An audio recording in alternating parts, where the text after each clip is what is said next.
the things that they do. I think innately human beings want to be good. I believe in that. I believe that we all, if given a choice of being mean or being good, will be good. So you have to understand what are the concomitant circumstances push you to do that. So I like to just stay with that. So it's the ecosystem which corrupts the human being. Yeah, absolutely. I think because nobody is born evil, right? So then the circumstances define what you do and the way you. It's accepted. You know that. We drive the way we drive because of the conditions of the traffic. You know that you don't. And to use a very favorite line, you don't spit on the streets in Singapore because number one, that there'll be places where you can probably do that more decently, and the other is that you'll get a whacking. So that's what I mean. So if it doesn't support you, you're going to basically turn away. Right. So you said that there are people you're working with. We are working on this system. You say. So what is the we that you're talking about? Is that the BJP, the party, or? No, both. I think as a nation we are evolving, and when I say we, I talk about people also. I talk about us as a people, and fact of the matter is that all that you see sounds very depressing, but all that you see is basically also part of the process of fixing things. What we are seeing, the onslaught, the media, the umbrage, the anger, the angst, all this basically adds up. So you can read a very sorry story into this, and I think you should. But I think the important point to understand is that these are parts of a process of cleaning up. You're not going to clean anything unless you know it's dirty.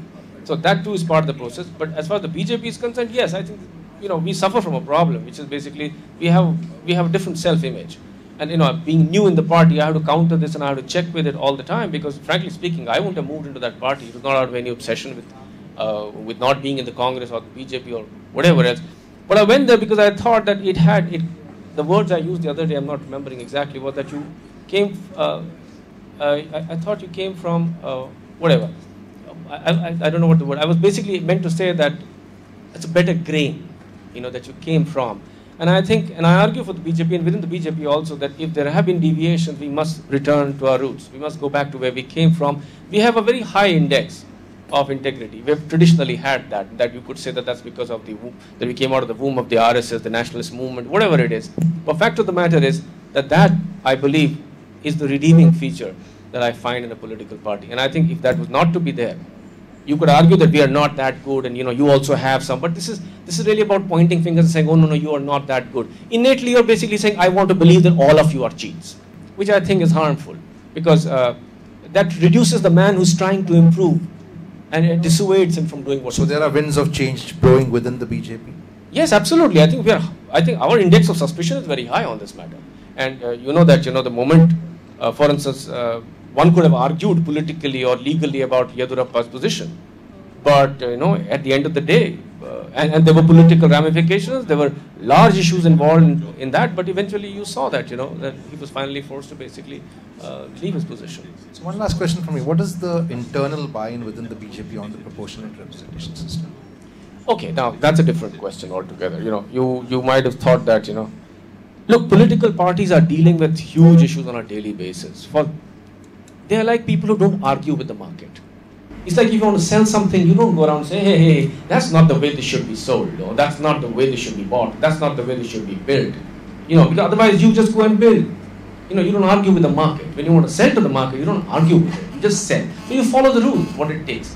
Similarly, political parties are not in the game of, let's be very clear about that. They're not in the game of fixing things or systems. They're in the game of operating within the system. So it's really not their job in that sense because they are there to govern within the laws that are already there or to do what they have to do. It falls to people like you, us, all the people outside who basically form civil society or NGOs or advocacy groups who argue for improvements in the system. It's like a person who's involved in running or driving a bus.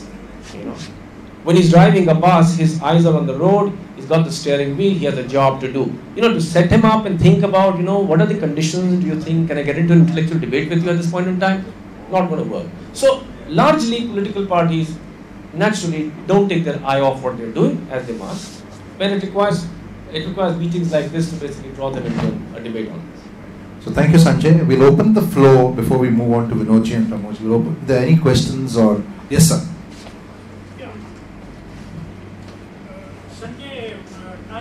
I take you back to 1991.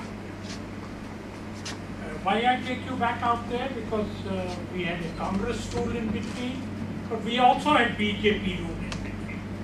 1991, Can you please hold the mic? India had I think 54% people below the poverty line. China had 61. And I'm quoting these figures from IMF. 2010, for which the latest figures are available from IMF, China has 6%, India still has 37% people living below the poverty line. Just tell me, who failed it? Who failed India? Just tell me this. Okay. I mean, I don't know. I think that question is an answer, really. So, I'm not here to argue for anybody else, but yes, absolutely. I mean, where is the doubt? I believe politics failed us, politicians failed us, governance failed us, leadership failed us. But my point is simply this. I don't know how that is related to the question. So You're talking of governance. Yeah, yes, absolutely. I mean, where's the doubt? Like I said, that question is an answer. Fine. So good pointed question. We have no answer, but we'll come back. We'll keep that. Dr. Raj, if you want to answer that question later. Yes. Commander Mohan again. The question is to Sanjay, of course. A very specific question, and maybe you have one question to follow that up. But let's stick to the theme and the topic, yeah? Sorry, yeah. Keep the questions absolutely. around the theme and the topic. Will it be right to say that today, the level of corruption which has come to this country and the price rises and things like that which have happened is because the opposition, BJP in the opposition, has not played a proper role. Even when the draft committee was formed, these 5 people who were like made their way into the committee, BJP never opposed. Till such time that Anna Hazare movement didn't take off and the parliament session started on 16th August, nobody in this country saw any movement from BJP. Number one. Number two, I also want to ask you a very specific question. When you were, the moment you started your speech, you mentioned CBI, right? Now, on 8th of August, the historic decision was taken, and CBI was removed out of the ambit of RTI. And even then, BJP didn't make any movement about it. So, could you please tell me what is the inside story? Thank you. Media managed, news dissemination, you lose perspective. And let me argue back with you. In the last elections, it was the BJP who raised very vehemently the issue of black money. Corruption has been one of our major issues because, frankly speaking, as a political tool, and I'm not pretending, it's a political tool, this is the best tool to beat the Congress with. It is strategically important for the BJP to use it. Last year, in April, it was decided in an internal meeting after the spate of scams started appearing